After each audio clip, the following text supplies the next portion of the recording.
June this month is PTSD Awareness Month, and this morning we're exploring some holistic approaches to managing the disorder. And Dr. L. Elizabeth Lincoln of the MGH Benson Henry Institute joins us this morning to explain the connections between mind and body and post-traumatic stress disorder. Dr. Lincoln, thank you so much for joining us this morning. Good morning, Jennifer and Rondella, and thank you for having me today. Of course. Let's start with a brief reminder on just what PTSD is and what's unique about your approach to it, too. Sure.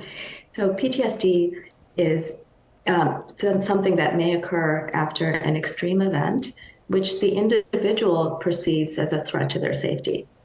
And it's characterized by common symptoms such as reliving that event through nightmares, flashbacks, intrusive thoughts that are hard to get rid of, reminding them of the previous event, a sense of being detached from others so that it's hard to connect with people, and a hypervigilance, which means that there's just a constant state of tension and anxiety.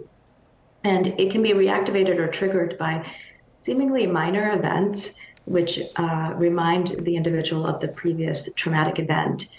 I want to just bring out that we know that this can be a serious problem among combat veterans. What many people are not aware of, however, is that PTSD is more prevalent in women, and specifically around sexual violence, and can occur after any traumatic event such as poverty or racism or serious illness like heart attacks or strokes.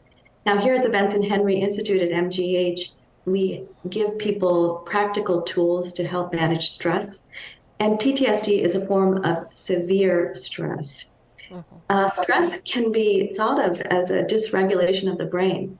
Doctor, many people may think of PTSD as strictly a psychiatric problem or condition, but your work suggests maybe otherwise. Tell us a little bit about that too. Yes. So we know that with overactivation of the amygdala, there's an increased activity of the adrenal gland, which results in an overall brain and body inflammation. And it's that inflammation which we are finding is at the root of many illnesses, including things like heart attack, diabetes, so that people with any mental health disorder like PTSD are at increased risk of physical health illnesses, as well as a decreased lifespan. And so getting help for PTSD improves one's overall health as well. What advice do you have for people briefly on figuring out whether or not they might have PTSD, and what are some good resources to at least begin getting some help? Yeah, so I want to just bring out that, help is available through both therapy and medications. But the mind-body approaches are very unique and are really a useful adjunct. Things like mindfulness help people stay in the moment, help people become aware of their thoughts so that they can make healthier choices. And meditation helps change the brain, helps change that hyperreactivity, helps build new brain cells, actually, so that one can regulate their fear responses.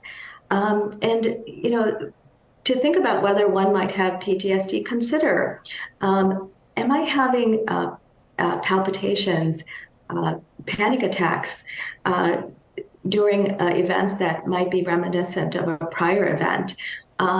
Is my emotional health being affected, my physical health being affected, even irritable bowel syndrome, or my personal relationships being affected?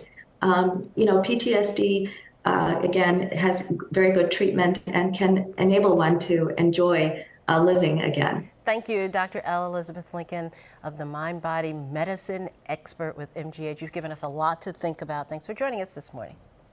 Thank you very much. All the best.